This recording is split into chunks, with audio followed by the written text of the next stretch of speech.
પોરબંદરના ward number 6 માં road રસ્તાના વિકાસના કામો તેજ ગતિએ શરૂ થયા છે, જેમાં કોર્પોરેટરની રજૂઆત બાદ મેયર મોદીના માર્ગદર્શન હેઠળ ચોમાસા પૂર્વે રસ્તાનું સુધારણા કાર્ય હાથ ધરાયું છે।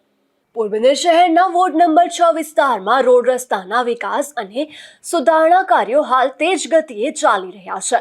વોર્ડ નંબર 6 ના કોર્પોરેટર અફઝલ યુસુફભાઈ અફેણી દ્વારા મેયર સાગરભાઈ મોદીને લેખિત રજૂઆત કરીને ચોમાસા પૂર્વે વિસ્તારના બિસ્માર રસ્તાનું તાત્કાલિક સમારકામ અને નવીનીકરણ કરવાની માંગ કરવામાં આવી હતી, જેમાં કોર્પોરેટરની રજૂઆતને ગંભીરતાથી ધ્યાને લઈ મેયરની સૂચનાથી તુરંત જ રોડ વિકાસની કામગીરી નો પ્રારંભ કરવામાં આવ્યો છે, જેના પરિણામે હાલ વોર્ડ નંબર 6 ના વિવિધ વિસ્તારોમાં રોડ રસ્તાના કામો ગતિમાન બન્યા છે। ખાસ કરીને શીતલા ચોકથી વેડી પ્લોટ તરફ જતો મુખ્ય માર્ગ ડામરથી મઢવામાં આવ્યો છે, તેમજ ચુના ભઠ્ઠા વિસ્તારના રસ્તાઓ સહિત વોર્ડ નંબર 6 ના અન્ય માર્ગોના સુધારણા કાર્યો પણ હાથ ધરવામાં આવ્યા છે।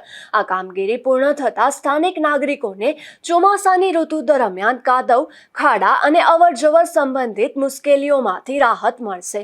સ્થાનિક રહેવાસીઓએ રોડ વિકાસના કામોને આવકાર્યા હતા। નિપુલ પોપટ સાથે અશોક થાનકી, ગુજરાત ન્યૂઝ, પોરબંદર।